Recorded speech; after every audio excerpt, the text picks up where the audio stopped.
আমি শুরু করছি দ্য আইজ হ্যাবিট গল্পের পার্ট থার্ড। আমি অলরেডি ফার্স্ট পার্ট এবং সেকেন্ড পার্ট শেষ করেছি, থার্ড পার্ট শুরু করছি।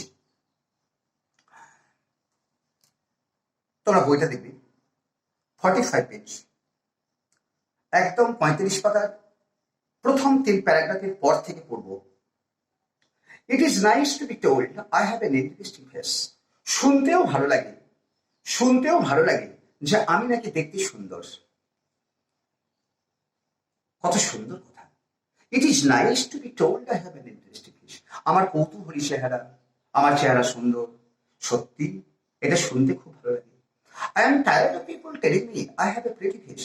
আমি এই যে মানুষেরা বলে আমাকে তোমার চেহারা খুব সুন্দর, এই শুনতে শুনতে শুনতে শুনতে শুনতে শুনতে আমি ক্লান্ত। I am tired of speaking people. আমি শুনতে শুনতে ক্লান্ত। প্রত্যেকটা মানুষ বলে তোমার চেহারা কত সুন্দর, তোমার চেহারা কত সুন্দর। এ কথা কতদিন থেকে শুনে আসছি, শুনতে শুনতে আমি ক্লান্ত। Oh, so you do have a pretty face thought I. আমি সেই জন্য বললাম, ভাবলাম আমি, ও তোমার তাহলে ফেস খুব সুন্দর, প্রেটি। আমরা প্রেটি কথাটা ব্যবহার করি, প্রেটি কথাটা ব্যবহার করি আমরা সুন্দর, সর্বাঙ্গীন সুন্দর ক্ষেত্রে আমরা প্রেটি কথাটা ব্যবহার করি।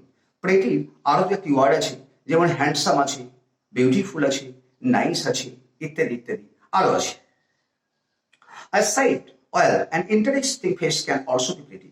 একটি কৌতূহলী চেহারা সত্যি সুন্দরী হয়। যে চেহারার মধ্যে আকর্ষণ আছে সেই চেহারা সুন্দরী হয়। আমি মনে মনে বললাম, you are a very gallant young man, she said. সে বলল, আপনি তো খুব সাহসী যুবক ছেলে দেখছি। গ্যালান্ট কথার মানে, গ্যালান্ট কথার মানে হচ্ছে গ্যালান্ট, GALLANT। গ্যালান্ট কথার মানে হচ্ছে ব্রেভ, অ্যাডজেক্টিভ, অর্থাৎ সাহসী, brave. You are very gallant. সে বলল যে আপনি অত্যন্ত সাহসী, আপনি অত্যাধিক সাহসী একটি যুবক ছেলে। আমি আরেকটু জানিয়ে দিই, গ্যালান্ট কথাটা অ্যাডজেক্টিভ, সাহসী, তার নাউন ফর্ম হচ্ছে গ্যালান্টস। এটি নাউন ফর্ম, গ্যালান্টস অর্থাৎ সাহসী কথা, গ্যালান্টস। এবং আমি আরেকটা ওয়ার্ড জানিয়ে দিই তোমাদের, সেটা হচ্ছে এরকম, ইয়াং। ইয়াং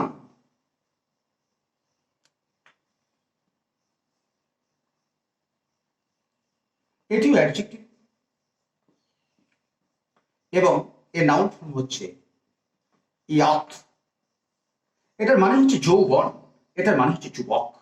যখন অ্যাডজেক্টিভ হচ্ছে ইয়াং কথার মানে, তখন তার মানে হচ্ছে যুবক, যুবক ছেলে, ইয়াং বয়, যুবক যুবতী মেয়ে, ইয়াং গার্ল। কিন্তু যখন তাকে নাউন ফর্ম করছি অর্থাৎ যৌবন, তখন তার ইংরেজি হচ্ছে ইয়াথ। মনে থাকবে আশা করছি। But why are you so serious? মেয়েটি জিজ্ঞাসা করলো, সবকিছু ঠিক ভালো লাগছে, কিন্তু আপনি এত সিরিয়াস কেন? এত আপনি মানে একদম গুরু গম্ভীর কেন? সিরিয়াস কথার মানে হচ্ছে গুরু গম্ভীর। I thought then I would try to love for her.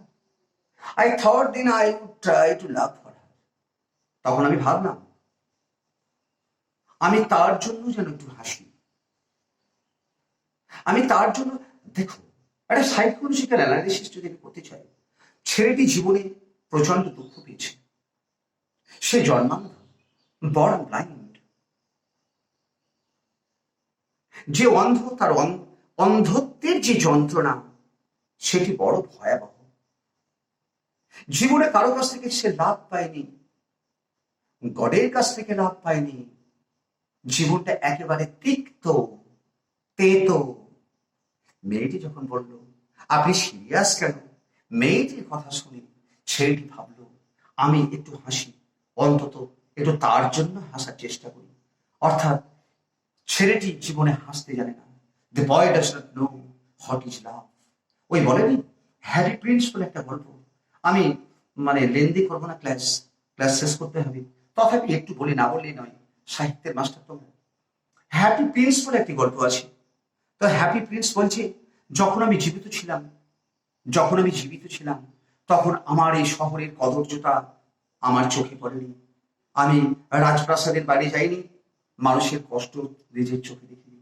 কিন্তু আমার মৃত্যুর পর যখন তারা আমার এই প্রতিকৃতি অর্থাৎ স্ট্যাচু একটি বড় কোলামের উপর প্রতিষ্ঠিত করলো, এই কোলামের উপর থেকে আমি দেখতে পাচ্ছি আমার নগরীর সমস্ত কদর্যতা। আমি বুঝতে পারছি এখন মানুষ কত কষ্টে আছে। তো তাই বলছি, কত সুন্দর কথা যে আমি তার জন্য চেষ্টা করবো একটু হাসা। কত সুন্দর কথা, খুব প্যাথেটিক লাইন, এটুকুই বলবো। But the thought of laughter only made me feel trouble and lonely. কিন্তু হাসির যে চিন্তা আমাকে নির্জন করে তুলল, আমাকে ভাবিয়ে তুলল নির্জন। We will soon be at your station, I said. আর কথা বাদ দিই, আমি মেয়েটিকে বললাম, আমরা খুব তাড়াতাড়ি সাহারানপুর এসে যাচ্ছি। আপনার বাড়ি সাহারানপুর, আপনি সাহারানপুর স্টেশনে নামবেন, আমরা খুব তাড়াতাড়ি সাহারানপুর স্টেশনে পৌঁছে যাব। ছেলেটি রিমাইন্ড দিচ্ছে, this is reminder of the boy to the girl, অর্থাৎ the boy seems to be speaking. মনে হয় ছেলেটি বলতে যাচ্ছে, our meeting is coming to an end, আমাদের দেখা, আমাদের সাক্ষাৎ, our conversation is coming to an end, প্রায় শেষের পথে যাচ্ছে।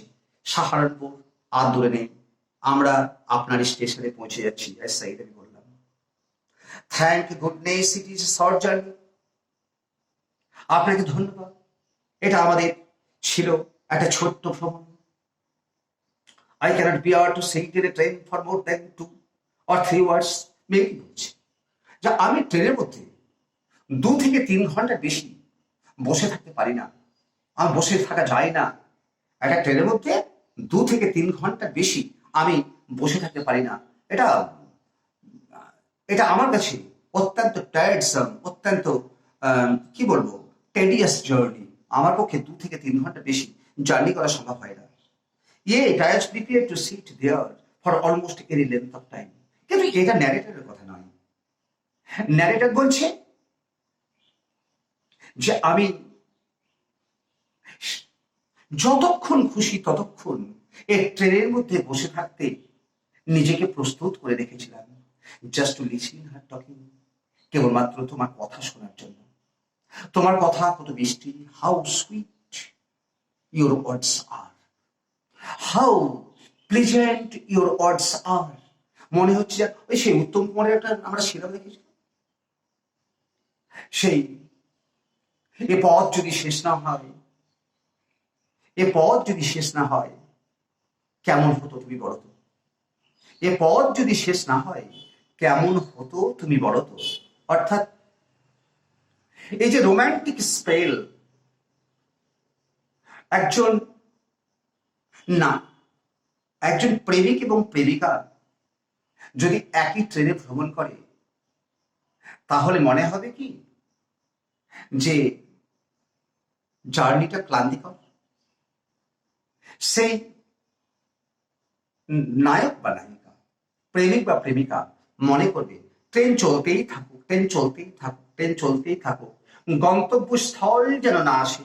কারণ যত পথ তত হাসি, তত মজা, তত কথা।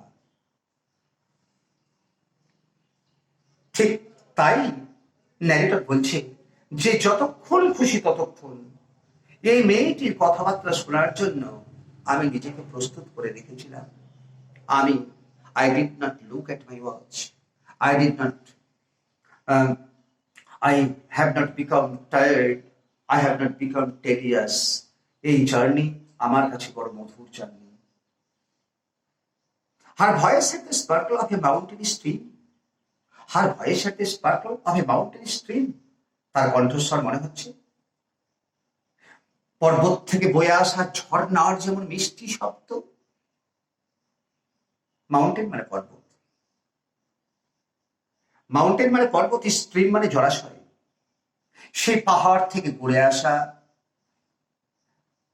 নদীর মৃদুমন্দ আওয়াজ যেমন আমাদের মনের মধ্যে, প্রাণের মধ্যে, রক্তের মধ্যে শিহরণ জাগায়। ঠিক সিমিলারলি লেখক বলছে, ন্যারেটর বলছে যে তার কথাবার্তার মধ্যে ছিল যেন সেই পাহাড় থেকে বয়ে আসা শত শ্রেণীর মৃদুমন্দ গম্ভীর মৃদুমন্দ আওয়াজ, মিষ্টি আওয়াজ। পাহাড়ে আমরা বেড়াতে গিয়ে যদি দেখি ঝর্ণা বইছে, ঝর্ণার কুলু কুলু শব্দে আমরা সেখান থেকে যেতে পারি না, আমরা দাঁড়িয়ে যাই in order to enjoy the sound of the mountain stream or the fountain for a long time. আমরা ঝর্ণার সেই শব্দে বিনোদিত করি, দাঁড়িয়ে যাই। তাই ন্যারেটর বলছে, কথা বলছে, তার কণ্ঠস্বরের মধ্যে দিয়ে বেরিয়ে আসছিল যেন পাহাড় থেকে বয়ে আসা ছোট্ট নদীর কুলু কুলু শব্দ। As soon as she left the train, she would forget our previous encounter. হ্যাঁ, এটাও ন্যারেটর জানে। ন্যারেটর একথাও জানে যে যে মুহূর্তে সে ট্রেন থেকে নেমে যাবে, যে মুহূর্তে সে ট্রেন থেকে নেমে যাবে, সেই মুহূর্তে সে এই আমাদের ছোট্ট সাক্ষাৎ, ছোট্ট দেখা, এটাও সে ভুলে যাবে। যে মুহূর্তে সে ট্রেন থেকে নামবে, সেই মুহূর্তে সে আমাদের এই সাক্ষাৎটা ভুলে যাবে। But it would stay with me for the rest of journey. কিন্তু আমি ভুলবো না। I can't forget this meeting. এই মিটিং আমার কাছে মিষ্টি, আমার এই কাছে এই ভ্রমণ বড়ই মধুর। মেয়েটি ভুলে যেতে পারে, কিন্তু আমি যতক্ষণ পর্যন্ত এই ট্রেনে ভ্রমণ করব, রেস্ট অফ দ্য জার্নি, আমার ভ্রমণের বাকি অংশ পর্যন্ত, আমি কিছুতেই এই ভ্রমণটি আজকে ভুলতে পারছি না। Because this journey is romantic to me. এই জার্নি আমার কাছে রোম্যান্টিক, আমি কিছুতেই ভুলতে পারছি না। For the rest of journey and for some time after. এমনকি শুধু ট্রেনে যতক্ষণ থাকবো ততক্ষণ নয়, ট্রেন থেকে নেমে যাওয়ার পরে বোধহয় তার সঙ্গে সাক্ষাতের যে দৃশ্য, সাক্ষাতের যে স্বাদ, সাক্ষাতের যে মধুরতা, সেটা বোধহয় ট্রেন থেকে নেমে যাওয়ার পরেও আমার মনের মধ্যে, আমার রক্তের মধ্যে, আমার স্মৃতির মধ্যে থেকে যাবে। The engines of whistle set, উইজেন্স হিটসেল সেট। ইঞ্জিনের বাঁশি কেঁপে উঠল। সেট কথার মানে হচ্ছে কেঁপে ওঠা, কেঁপে ওঠা। The carriage wheels change the voice. হ্যাঁ, কম্পার্টমেন্টের চাকার যে শব্দ, তার মনে হচ্ছে যেন একটা পরিবর্তন হলো। অর্থাৎ চূড়ান্ত গতিতে ট্রেন চলতে চলতে যখন হঠাৎ থেমে যাওয়ার সময় আসে, তখন একটি হুইসেলও শোনা যায় গার্ডের, এবং চাকার শব্দের পরিবর্তন হয়। চাকার সেই আগের শব্দ, আগে সেই গোগয়ের শব্দ আর থাকে না। অ্যান্ড দ্য রিদিম, রিদিম কথার মানে হচ্ছে ছন্দ। চাকার ছন্দ, চাকার শব্দের যেন পরিবর্তন হলো। The girl got up and began to collect her things. মেয়েটি সিটে বসেছিল। যখন সে দেখলো সাহারনপুর স্টেশন আসতে যাচ্ছে, তখন সে দাঁড়ালো, উঠে দাঁড়ালো, এবং সে তার জিনিসপত্র গুছাতে শুরু করলো। কালেক্ট কথার মানে হচ্ছে arrange. I wondered if she owed her hair in vain. আমি একটা জিনিসের দিকে তাকালাম, একটা জিনিস কেবল বলতে চাইলাম যে তার চুলটি কেমন। The narrator is curious to know about her hair. তার চুল সম্পর্কে জানতে কথক আগ্রহী হয়ে উঠল। তাই বলছে, I wondered if she wore her hair in bun. আমি অবাক হলাম, আমি জানতে ইচ্ছা করলো আমার যে সে তার চুলটা কি খোপা করেছিল। বান কথাটা মানে হচ্ছে খোপা। বান কথাটা তোমরা ক্লাস 10-এও পড়েছো। সে র্যাবিটের গল্প, মাউন্টেন অ্যান্ড র্যাবিট, সে খরগোশ এবং মাউন্টেন, সেখানে খরগোশকে বান বলা হয়েছিল।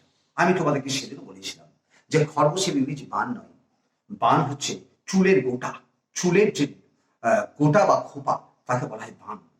যেহেতু খরগোশকে দেখে মনে হয় একটা চুলের গোটার মতো, চুলের পশমের গোটার মতো, তাই তাকে বান বলা হয়েছে। তা বলছি, মেয়েটা কি খোপা করেছিল, or if it was plaited, নাকি প্লেট করা ছিল, ছাড়া ছিল, প্লেট করা ছিল। Perhaps it was hanging loose over her shoulder. এগুলো হচ্ছে মেডিটেশন। হয়তো তার কাঁধের উপর দিয়ে ঝুলছিল, আলগা ভাবে ছাড়া ছিল তার কাঁধের উপর দিয়ে। কত ভাবছে যে তার খোপা নাকি একদম ফেলা, নাকি কাঁধের উপর দিয়ে হালকা ভাবে ফেলে দেওয়া, অর অজিট কার্ড সব, নাকি তার ঝুলটা একদম অত্যধিক ছোট ছোট করে কাটা।